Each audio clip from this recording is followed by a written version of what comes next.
അസ്സലാമു അലൈക്കും വറഹ്മത്തുള്ളാഹി വബറകാതുഹു. ഇന്ന് നമ്മൾ പലരും പല പ്രയാസങ്ങളാൽ പരീക്ഷിക്കപ്പെടുന്നവരാണ്. കടം, വീടില്ലാത്തൊരവസ്ഥ, വിവാഹം, ജോലിയിലെ ബുദ്ധിമുട്ട്, ഇണകളാലും മക്കളാലുമുള്ള പ്രയാസങ്ങൾ, അങ്ങനെ ഏതൊരു പ്രയാസമായിക്കോട്ടെ ദുആ ചെയ്തിട്ട് ഒരു ഫലവും കാണുന്നില്ല എന്ന് നമ്മൾ ചിന്തിക്കാറുണ്ടോ? എങ്കിൽ ഈ പറയുന്ന ഈ ആയത്ത് ഓതി ദുആ ചെയ്ത് നോക്കുക.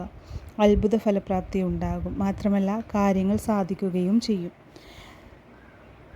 പണ്ഡിതന്മാർ റിപ്പോർട്ട് ചെയ്ത ഹദീസിൽ നബി സല്ലല്ലാഹു അലൈഹി വസല്ലമ പറഞ്ഞിരിക്കുന്നു, മത്സ്യത്തിൻ്റെ വയറ്റിൽ അകപ്പെട്ടുപോയ യൂനുസ് അലൈഹിസ്സലാം ചൊല്ലിയ താഴെ പറയുന്ന ദുആ ഏതൊരു മുസ്ലിമും ചൊല്ലിയാലും അള്ളാഹു ഉത്തരം നൽകാതിരിക്കുകയില്ല.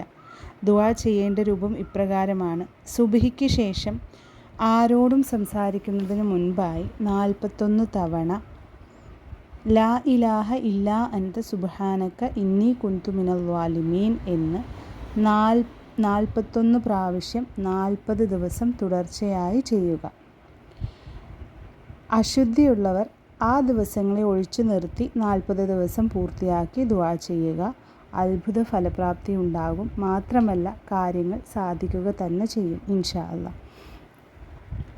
നമ്മൾ അല്ലാഹു തആലയിൽ ഉറച്ച് വിശ്വസിച്ചുകൊണ്ട് ഓരോ ദുആയും ചെയ്യുക. തൻ്റെ ഒരു നിസ്സഹായാവസ്ഥ, അല്ലാഹുവിൻ്റെ സഹായമല്ലാതെ മറ്റാരുടെയും സഹായമില്ല എന്ന അങ്ങേയറ്റം താഴ്മയോടുകൂടിയും വിനയത്തോടുകൂടിയും തൻ്റെ പടച്ച റബ്ബിനോട് പ്രയാസങ്ങൾ തുറന്നു പറഞ്ഞ് കരഞ്ഞ് ദുആ ചെയ്യുക. ഇൻഷാ അല്ലാഹ് ദുആയ്ക്ക് ഉത്തരമുണ്ട്.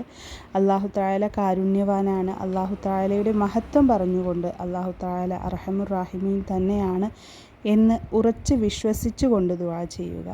5 വക്ത് നിസ്കാരം ഖളാ ആക്കാതിരിക്കുക.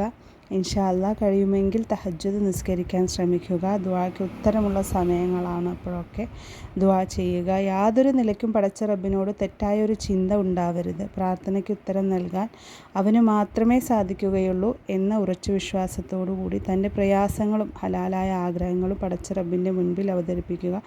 ഇൻഷാ അല്ലാഹ് ദുആയ്ക്ക് ഉത്തരമുണ്ട്. ഈ വീഡിയോ ആർക്കെങ്കിലും ഉപകാരപ്പെടുമെന്ന് തോന്നിയാൽ ഷെയർ ചെയ്യുക. ഇൻഷാ അല്ലാഹ് അടുത്ത വീഡിയോയിൽ കാണാം. അസ്സലാമു അലൈക്കും വറഹ്മത്തുള്ളാഹി തആല വബറകാതുഹു.